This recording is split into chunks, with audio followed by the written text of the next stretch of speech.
আল্লাহ রসুল যে বলল যে আমি কেতাব রাইখা গেলাম আর সুন্নত রাইখা গেলাম, ওই সুন্নত সেটা কোনটা? আল্লাহ রসুল যে সুন্না রাখলো, আমাদের সমাজে যে মৌলবীরা বুঝাইতেছে এই সালাফি ওয়াহাবিরা যে সুন্নত রেখে গেছে, সুন্নত কই? এরা দাড়িরে সুন্নত বানাইছে। দাড়ি কি সুন্নত? দাড়ি হইল লেবাস। দাড়িকে আরবিতে লেবাস বলা হয়েছে কোরআনের ভাষায়। পোশাককে লেবাস বলা হয়েছে, লেবাসুন পোশাক। দাড়ি লেবাস, টুপি লেবাস, এই কাপড় লেবাস, এগুলো সব লেবাস, এগুলো সুন্নত নয়। সুন্নত কি? সুন্নত তো আল্লাহ কোরআনে, আল্লাহ রসুল সেটা বইলেও দেয়া গেছে এবং সুন্নত দেখায়ও দেয়া গেছে বাস্তব জীবনে। সুন্নত কি? সুন্নত হইল অন্যের সম্পত্তি মাইরা না খাওয়া, এটা সুন্নত। সম্পদ জমা না করা, এটা সুন্নত। এতিমের হক মাইরা না খাওয়া, এটা সুন্নত। ভিক্ষা না করা, এটা সুন্নত। কর্ম করে খাওয়া, এটা সুন্নত। নাকি মানে সুন্নতের মধ্যে আপনি আছেন? সুন্নতের মধ্যে আসি নাই তো, ভিক্ষা করে খাই। কই সুন্নত পাইলাম? খালি আমরা করলে দোষ হয়। মহানবী কোনদিন রাস্তার মুড়ে মুড়ে ঘাড়াইয়া তার সাহাবিগুদার রুমাল পাতাইয়া কইছে যে টাকা উঠাও, একটা মসজিদ বানামু, আল্লাহর ঘর মসজিদে কিছু দান করেন, একটা মসজিদ বানালে কে কি দান? গাড়ি থামায়া, উঠ থামায়া, কাফেলা থামায়া নিছে? নেয় নাই তো।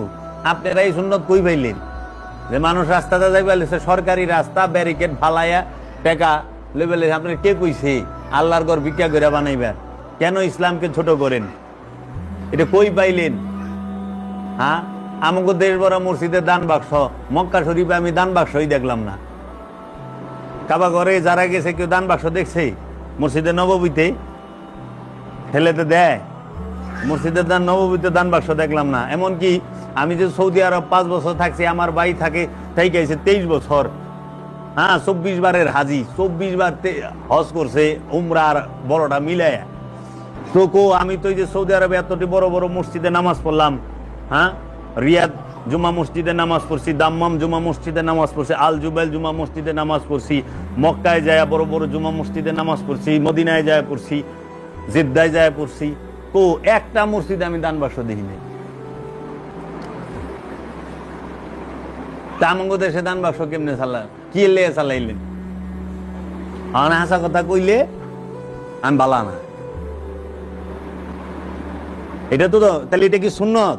এটা তো সুন্নতের বাইরে, এটাই তো বেদাত। রসুলের সুন্নত কি? সালাত করবা, টাকা নিবা না। রসুলের সুন্নত কি? দিন শিক্ষা দিবা, বেতন নিবা না। সাহাবায়ে কেরামের সুন্নত কি? দিন শিখাইবা, বেতন নিবা না। আর আপনারা নামাজ পড়াইবার যায়, ইবাদত করবার যায়, আপনি ইবাদতের চাকরি বানাই লইছেন, ইবাদতের চাকরি বানাই লইছেন। কোরআন পড়াইলে, হাদিস পড়াইলে টাকা দিতে হয়। কোরআন হাদিস পড়ায় কখনো টাকা নেয় না। টিউশনি করেন কেন? আরবি টিউশনি করবেন কেন? আরবি শিখাইবেন ফ্রিতে। ওলি আল্লাহরা যে মানুষ রে দিনের কথা বলে, বেতন নেয়? টিউশনি তোমরা টাকা দাও, আমারে বেতন দাও। নাজরানা সেটা হলো চেহারা দেখা দেয় ওলি।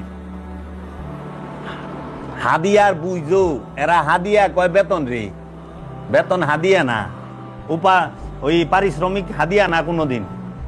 হাদিয়া হইল উপহারকে বলে। উপহার যেটা দিব সেইটা হলে হাদিয়া। আগেকার দিনে আমার বাপে যে 600 ছাত্ররা একসাথে কোরআন দিছে হাতে, আমার বাপে কোনোদিন 1 পয়সা নেয় নাই। যে যা কেউ খুশি হইয়া আমার বাপের একটা লুঙ্গি দিছে, কেউ খুশি হইয়া আমার বাপের একটা গেঞ্জি দিছে, কেউ খুশি হইয়া আমার বাপের তসবি দিছে, কেউ জায়নামাজ দিছে। এইভাবে দেখছে, মিষ্টি চাঙ্গারি বইরা লই আইছে, হুজুরে দিছে। তাইলে এই যে জিনিসটা করছে আগের দিনে, কিন্তু এটা ছিল। মাস্টাররা যায় বাইতে বাইতে ফ্রি পড়াইতো। আর ওখানে মাস্টারের কাছে আয়া পড়বি, এর লেগে স্কুলে ঠিক মতো পড়ায় না। আর যদি আমার কাছে না পড়স, যে সাবজেক্টে, আমি ওই সাবজেক্টের নাম বার দিমু না, ফেল হয়ে যাবি। ফেল কে রে এই স্যারের কাছে প্রাইভেট পড়ে? এখন একটা শিশু সারাদিন স্কুলেও করে, আবার কি করে 5টা বিষয়ের উপরে 5টা স্যারের কাছে যায় 5 ঘন্টা প্রাইভেট পড়ে। তো ও তো একটা মানুষ, ও তো জানোয়ার না। ওকে, ও তো মানুষ। তাই এই শিক্ষাটাই যদি স্কুলে দেন, কারণ এই শিক্ষাটা স্কুলে দিচ্ছে না, তাকে মাদ্রাসায় দিচ্ছে না, এর লেগে গুরুর প্রতি সম্মান কমে গেছে। আগে গুরুকে দেবতা দেখতো, গুরু। এখনো যদি আমি আমার হিন্দু শিক্ষককে দেখি, আমি নিজে আমার হিন্দু শিক্ষকের পায়ে ধরে সালাম করি। আমার লেবাস লুবাস দেখে জ্ঞানটা, আমার যে প্রধান শিক্ষক ছিল বাবু অজিত কুমার সরকার স্যারের, আমি দিয়ে জ্ঞান আমার এলাকায় বাজার করতে আছে, কাঁচা বাজারে, আমি দেখা মাত্র পায়ে ধরে সালাম করছি। মানে হ্যাঁ গলা হইলো পইতা, আর আমার হইলো দাড়ি পাঞ্জাবি, ওদিন আমি টুপি টাপি পরা। আশ্চর্যের মানুষ দায়ের হয়েছে, কি করতে আছে। আরে সে আমার গুরু। গুরুর জাত থাকে না, যার জাত আছে সে গুরু না। সে আমার গুরু, আমি গুরুকে তাজিম করছি, আমার গুরুকে, সে আমার গুরু। আজকে যদি আমি লিখি, তার অবদান। আজকে যদি আমি দুইটা কথা বলি, আমার গুরুর অবদান। এই গুরুকে সম্মান করতে, এর লেগে আগের গুরু অন্যরকম সম্মান ছিল।